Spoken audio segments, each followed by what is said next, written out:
Hey guys, first of all I wanted to thank you for adding me to your Vega site. I'm real honored to you guys let me join up there. My name is Pierre Morris. I'm in Augusta, Georgia. If you don't know where Augusta is, if you follow golf, the Masters golf tournament, allegedly the Super Bowl of golf, is played here in Augusta, Georgia. Matter of fact, I live about 4 miles from the Masters golf tournament, which we in Georgia and Augusta hate because there's so many out-of-towners. So if you ever want to rent my house, I'm here. But anyway, today's talk is about cooling systems. One of the things that I find most amusing is I call them come on baby guys. Right? Come on baby guys. What is a come on baby guy? This is a definition of a come on baby guy. A come on baby guy is a guy that'll spend $6,000 on a motor, $4,000 or $5,000 on the rear end setup, another $2,000 on a transmission, and then he'll put in a stock radiator with a cheap fan, and he goes to AutoZone or wherever and he buys a quote-unquote high-performance electric water pump or a high-performance manual style water pump, and he bolts it on, and then he's in a traffic light for you street guys, and especially you guys that run the small block 400s, you see your temperature gauge starting to climb, and then it never fails. And I know if there's some women watching, I know you guys will tell you this, they start talking to their cars. I've been there, you know, come on baby, don't do it here, because you see that temperature gauge rising, and you got nowhere to pull over, the light's red, and you're scared. So you have two options: overheat, maybe blow a head gasket, cylinder head, you know, even potentially crack your block. Or you got to do that, let's pull into McDonald's here and wait for an hour before you can crank it up and get home. So today's talk is how to not be a come on baby.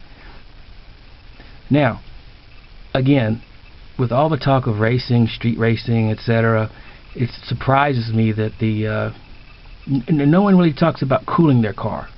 They just assume that it's something that's automatically going to be happening if you put in a radiator or this, that, and the other. Cooling is a very, very important part of any automotive equipment. The one thing a car needs is a certain temperature, steady temperature. A lot of guys try to override that by going to AutoZone again and getting a thermostat that's 180, 160, whatever, and then the hopes is that putting in a 160 thermostat will keep their engine temperature at 180, or putting in a 195 to keep it from going to 220. And guys, that's not you don't want to do that. Don't do that. So I'm going to show you, which I think is one of the best methods to overcome this, and this is going to go out to guys who are building your Vega and you haven't given your cooling system a lot of thought. Please listen to me. You must do this. You must give it a lot of thought on how you're going to do it. My motto is do it one time.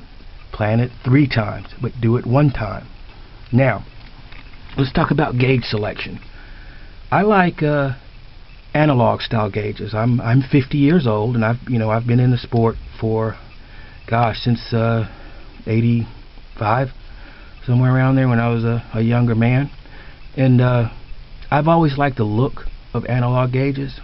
Now these are the odometer. If you can see, I'm gonna zoom in on it. That's the old style. Isn't that neat?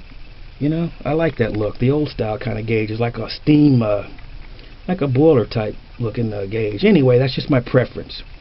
So you want a good gauge, which I'm sure you've got. You know, you've wired it up nice, and you want a nice selection where you're going to place it.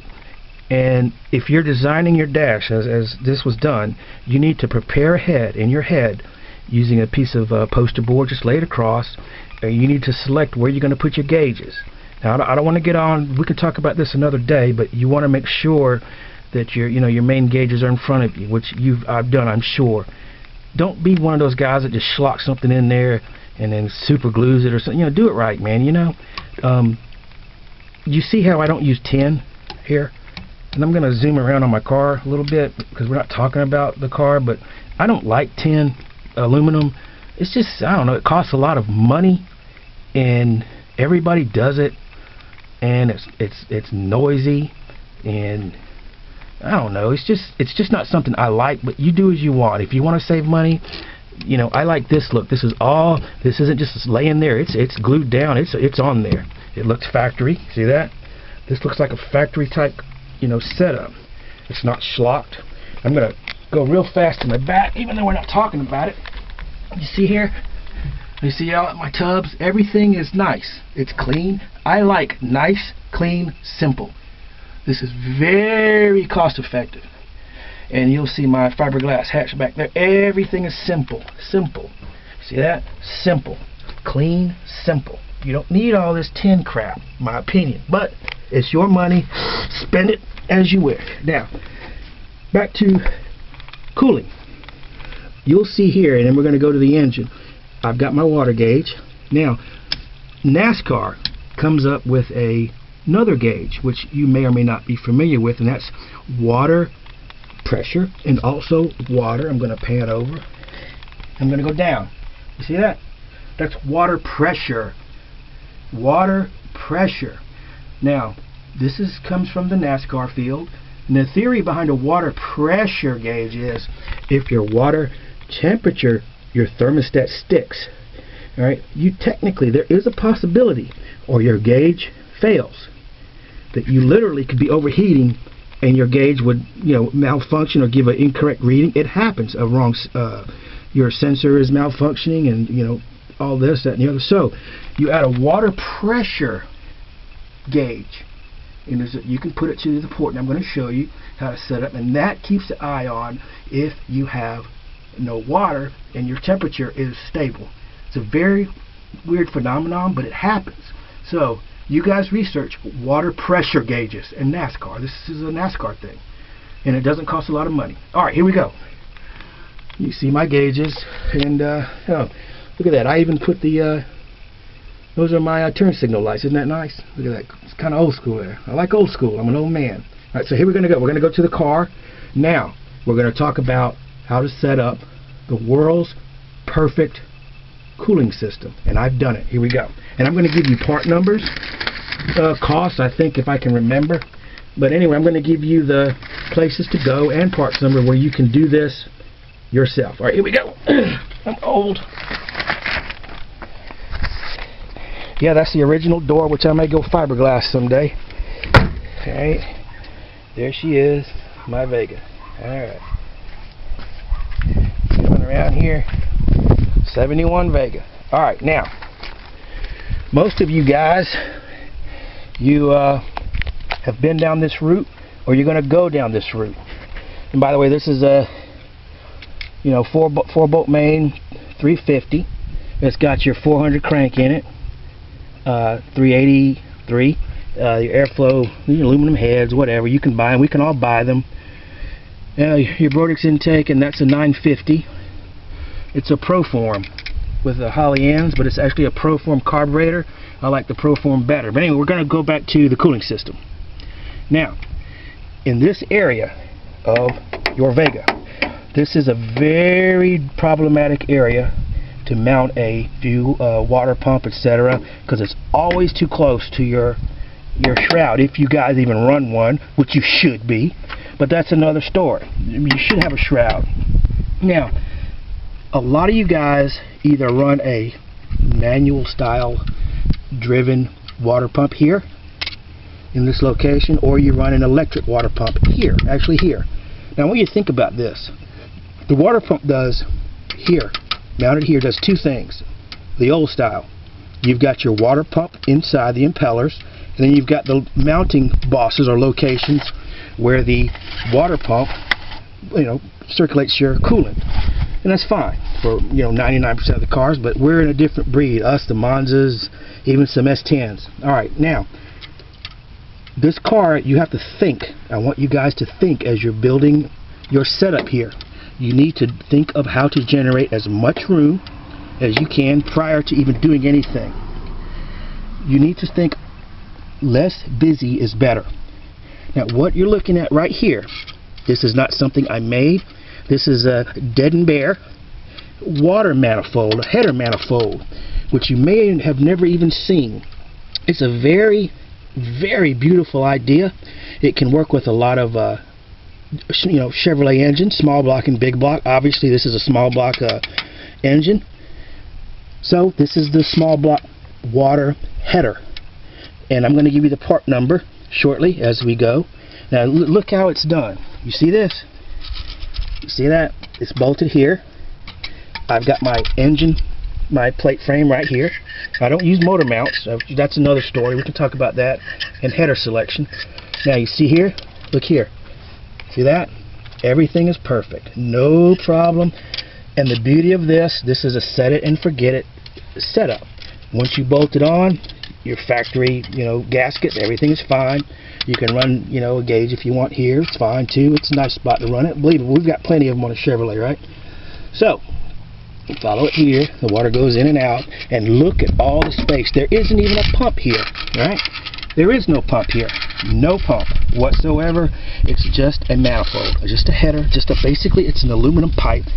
It weighs about half a pound, maybe. Right? Nothing. All right, standard bolts, whatever, yada yada, nothing here. Now that takes care of the transition or the flow, the flow of travel. Now we have to have some type of pump. Here is my fan. There is no pump that is even mounted here or needed here. Now this is the beauty of the Dead and Bear system. With a Dead and Bear system, the pump can be located anywhere, right? Anywhere you can get a hose. Now, I am a big purveyor of keeping the fender wells in the car. And look at those horns. Look at that. And they work. Old school, baby. Now, this is the radiator hose. Don't pay attention to the color. This actually is a NASCAR hose. I've got some friends in the NASCAR field. Greg Biffle. Actually, he's not a friend, but know him through another guy. But anyway, that's another story. This is just a simple NASCAR hose. But you use whatever hose you need. Don't worry about it. It's just I had it, and there it is. All these are stock pieces which can be bought. See that? Look here. All this comes. Look at that. All you can do in your garage. No problem. I'm sorry this video is kind of... See that? Nothing special. Nothing. I'm going to go back to this header again before we move on. Look at that. Simple. What more do you want? It can go anywhere you want to go with any type setup. You can use your your regular motor mounts, or you can use I'm a bracket guy up here. I like that, and it's more stable for me. But anyway, you can do what you want. See that? Look at that. I'm going to hold it there. You think about it. What you're doing. I want you to think, Vega guys. All right? Look at that. Again, another port to put a gauge. You can actually mount a gauge right there. Just bing, bang, bing, stick it right there. Have your car running. Look at it right there. You know what I'm talking about? Right there in the air. But I didn't choose to do that, which I may do. That's not a bad little idea. I can look at my gauge temperature right here. Alright, now, so we're going to go here again. I'm going to come in. You see the standard bolts, no problem. And then that's closed off. On the other end, everything goes in and out. Bing, bang, boom. Now, here's your hose. It's going here. And this hose is just a regular NASCAR hose, but you use whatever. We're coming in here. Now, here we go. Here's the pump. I'm going to come to the other side over here. If I can. I'm old. Alright, guys. Look here. See that? Look where it's at. It's at where the battery location, I believe, was. See that? That's the Dead and Bar water pump. See that? It's universal. No problem. It's a beautiful piece, and we're going to get into details on this in a minute. See that? I'm going to give you the part numbers and such. Dead and Bar makes an extremely good product. I like this setup. Look here. We're going back. Look at that. Isn't that beautiful? Space. I can get my hand in there. I can throw a sandwich down there. I can work in there. See that? Nice. We're going to come back nice and slow. Think, guys. Alright, you're thinking. Alright, here's my pump. This again, this is a Dead and Bar,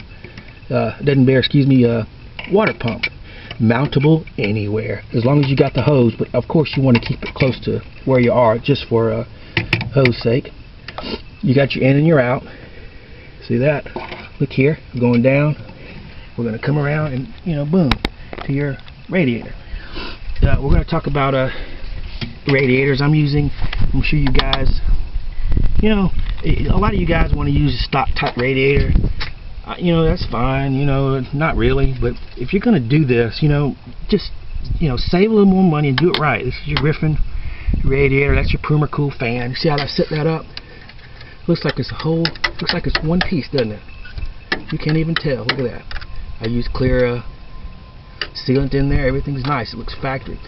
Now you see the petcog on the top, and I know what you're thinking. Well, Pierre, why do you have a petcog on the top, and how are you going to vent the air, which is a killer for motors? If you do not have the air vented out of the engine, you will overheat automatically. I'm going to show you how we do that when we finish talking about my setup. Alright, simple radiator. I'm going to give you the part numbers here. You got your hose over here, whatever. This is all standard. You know, this is nothing major. Alright, you guys have seen, you know, whatever, however you want to do it. You think about it. This is my setup. Alright, now, we talked earlier, when I was in the car, we talked about water pressure. We talked about water temperature. Now this, I picked this location for my water pressure sensor. Here it is. Now you'll say, oh, what is this? I just put this over because I wanted it to look neat. It's got a very hard nylon. It's not breaking. It's not going anywhere. Wire here, and it's just covered. I wanted that. You see my little cooling things I made to try to keep the gas a little cool, which I'm going to be doing some work on all this later, plate, nitrous system and such. Anyway, so here we go. You see that? Alright, a lot of you guys don't run puke cans, and that is the overflow coolant tank, which is very unwise to do. Those things are put there for a purpose, and that is to overflow the water into a catch can, and as the engine cools down, the coolant tank drops back down and refills your engine. If you don't have that, I don't know, I don't think it's a very good idea to do. However, do not go out spending $50 million on some chrome piece of crap that's no better than some factory piece. The odds are you're not going to find a factory Vega piece. So, here's what I want you to do. I want you to go to your junkyard. I want you to go wherever. Find any car. Look at this. Here is my puke can. You know what that is? That's not even a puke can. This is a windshield wiper. A windshield wiper. Total cost, 50 cents, $1 at a junkyard. You pick the kind of car, whatever it is you want to use, little car, little truck, it doesn't matter.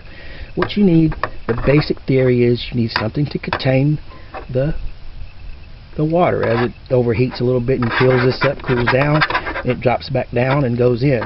I've made my line here through experience to know my car where it would be, and it's basically perfect. See that? Look at that. I don't even need to check anything. Look at that line. There it is. I'm about 1/8 of an inch low. Don't even need to crack my radiator cap. A simple $2 piece from a pull apart. Get it from a Escort. I don't know, wherever you want to go. Now, get you some line. There's a little thing where you put your windshield wiper fluid in. In this case, it will be radiator fluid. It's going to come here. See that? You can get that hose anywhere. It's going to come around here. This is how I run. You can run anyone, but be neat. Now, come on. This is your car. Be neat and do it right. Alright, look here. See where I'm going? I'm going here just like a regular type radiator, except this is going to be where I fill. On these type radiators, they don't usually come with cap. So you're going to come here, which I like better. Alright, now, I've got water in it. It's getting hot. And my temperature gauge is behind on the back here, which we're not worried about that. Anyway, there's a sensor back there, you know, whatever. Anybody can hook a temperature sensor. I just run mine towards the back. Some guys run them in the cylinder heads, whatever. I like it in the intake. Alright, now we've got water in the car. The car is running. You see everything nice. The car has to be burped, and what that means is you already know we've got to let the car get up to a temperature. We're going to let the car get up to temperature, and then we've got to burp off some of that air that's rising to the highest point of the engine. I'm going to say that again. Your water bubbles must be released from the highest point on an engine. Now this is technically the highest point right here, theoretically, but really dead and bare knows when we guys and a couple of ladies or whatever out racing and we're heating up our cars and we make a mistake, you're gonna have to let this whole car cool down, let this burp off, because if you open it hot, you're gonna be hurt bad. Let's don't do that. Dead and Bear knows this, right? They know this. So this Dead and Bear setup that I've got is so beautiful, and I've researched this before I did it, and I thought everything out. The Dead and Bear pump. Look here. Let's follow where we're going to burp it at. We've got to burp it somewhere. We're not going to burp it here. You can't burp it at your overflow can, right? You know that. You're not going to burp it here. It's stupid. You can't burp it here anyway. So we're swinging back. See my setup? All comes with you. It's all one setup, one piece. See the pump? See this pump? I'm going to get back around, guys and ladies. I'm going to come back around. Alright, there's my water pump. It's just a water pump. Look at it. It's just basically a high performance pump, and I'm going to give you all the specs. If you look right here where the tip of my micrometer is, see that? What that is a little pin valve. You press it in and it will allow the hot water to escape. And what that does, under pressure, when an engine is under pressure, it doesn't matter where the high point is. You don't even need to have a high point, because the air bubbles will be traveling around. They're not going to just sit at the highest point. You press right here, and what that does is while the pump is running, operating, you press here and you will see air literally start venting off, puking off, and then you'll see the water come out. Once the water's clear, you know you vented. Very quick process, very painless, very simple, and you just press it with a little screwdriver, bing bang bing. Water pours, air blows out, air, your fluid comes out, and you're done. It's that quick. You have minimal spillage, it's clean, and it's safe. Alright? Cost effective and safe. Alright, now let's go back and let's go take a look at my fan system and such. Of course, I'm not using a pulley type fan. Who does that? Anyway, this is a Permacool fan. I'm going to give you some part numbers. It's an electric fan. And whatever, I'm sure you've got your own type fan setup. I like the Permacool. It's a low amp draw, which is good. So this is basically my setup, guys. Look at this. We're going to review. This is a Dead and Bear water pump. I'm going to give you part numbers shortly, places to contact it to get this setup. It all bolts up. Very simple. To you guys that do not have a fender well, why you don't have one, I don't know.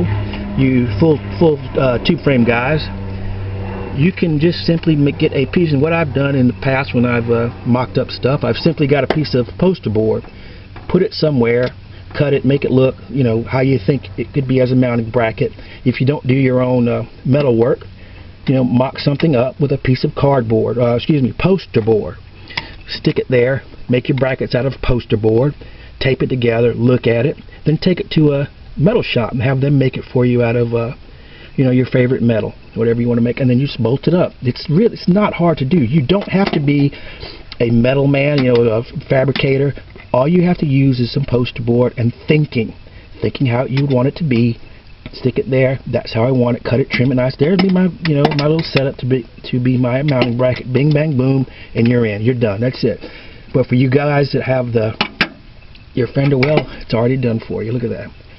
One more time. Here's my water pump. Dead and Bear. Right. And there's my hose.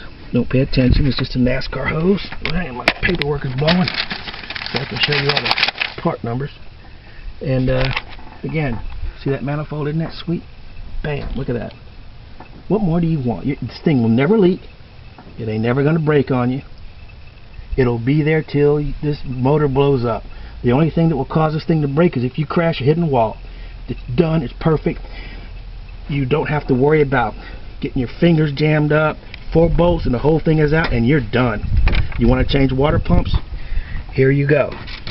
Oh, and we're going to get into details now on parts and places where you can get them and such. I'm not an expert on making videos, but you understand what I'm saying.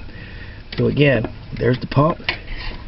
Here's the line. It goes to your water header, in and out and back and in here and down. Boom. Alright, I'm going to switch over here. Oh! I am old. Oh, my back. Alright, here we go. Now, another product, sorry for the video getting fast. Another product I'd like you guys to get, if you have water temperature problems, who have not gone to the extent I have. I know you have all heard of a product called Water Wetter. To me, I don't like Water Wetter. It's just a eye candy to me. If you go to Amazon, I'm going to give them a plug because they are a great company and they make a great product.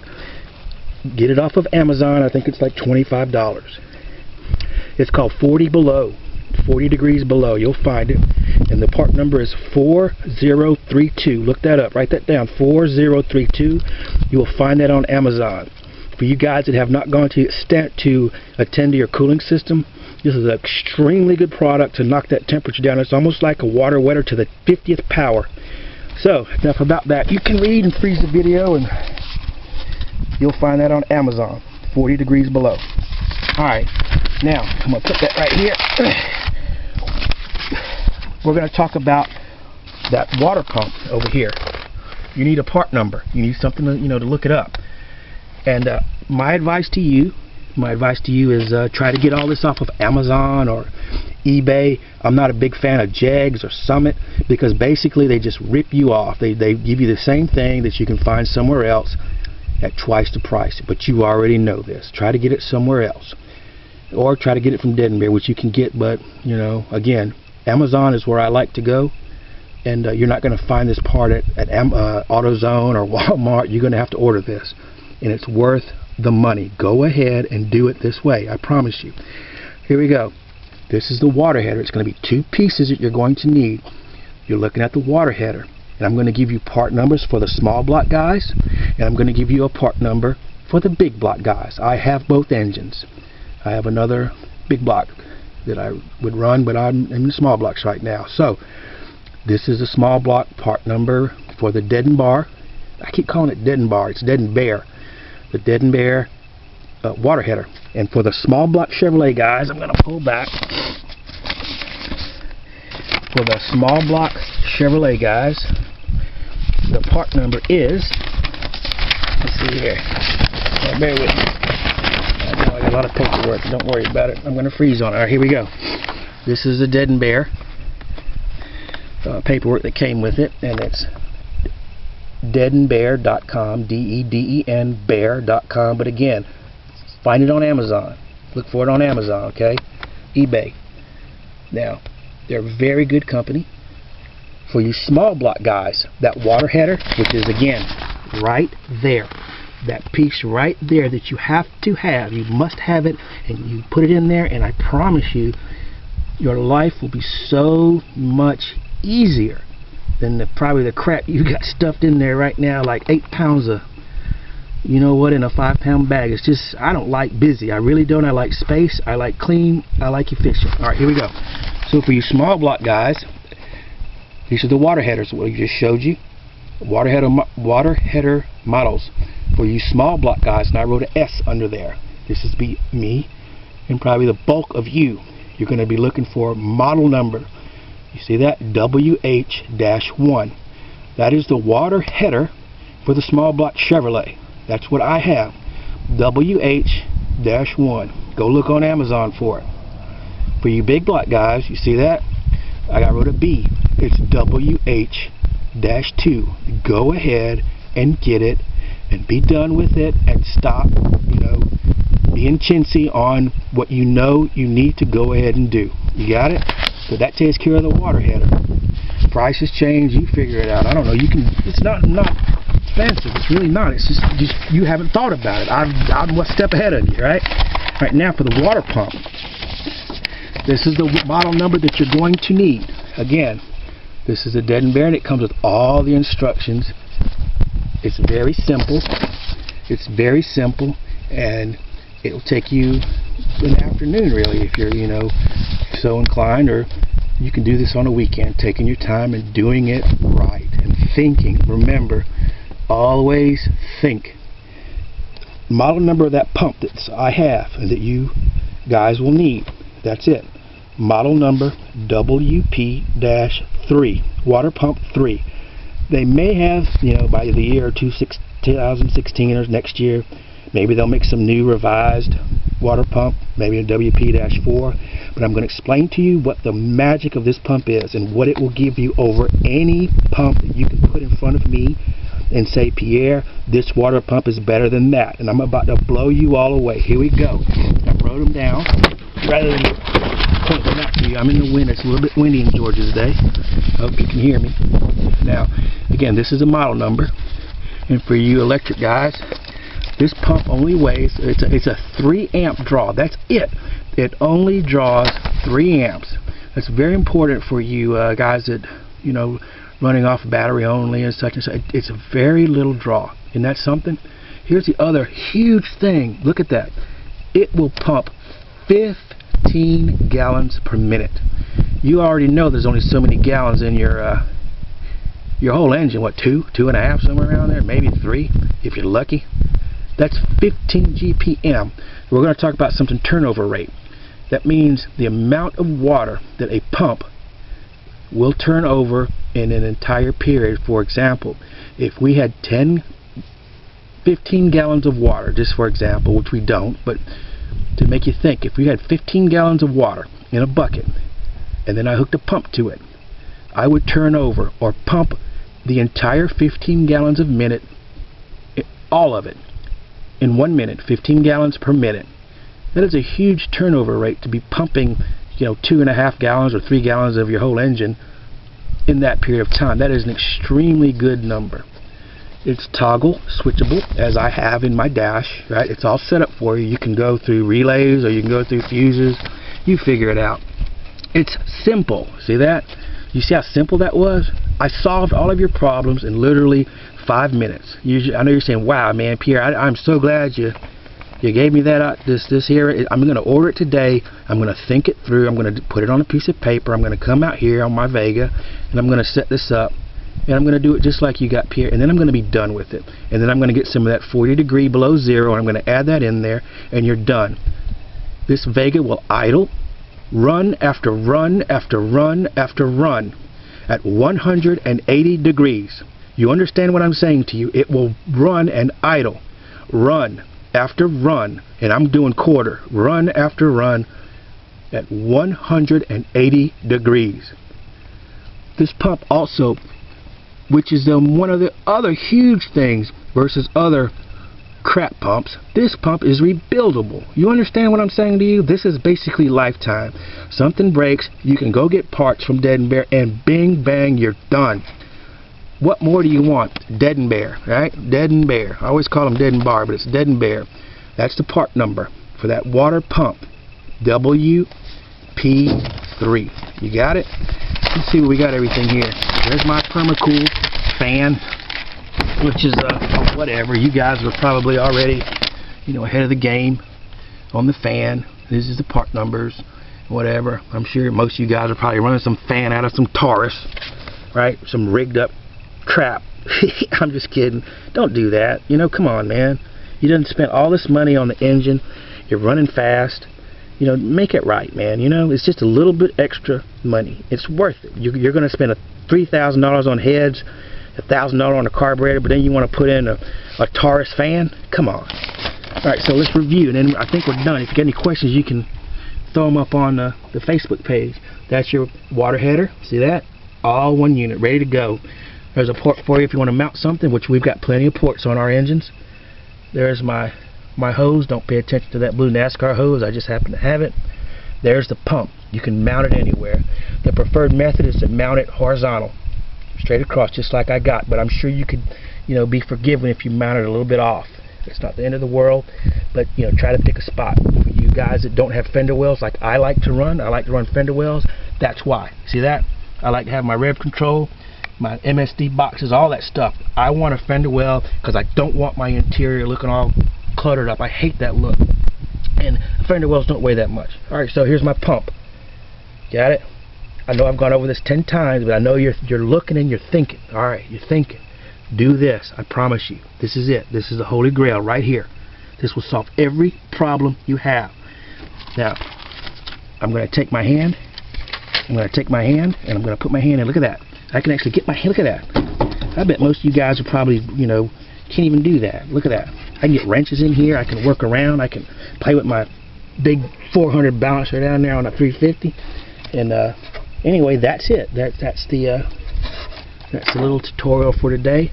Remember, it's a Dead and Bear WP-3, and the WH-1 for the small block guys, and the WH2 for the big block guys. You got your port here.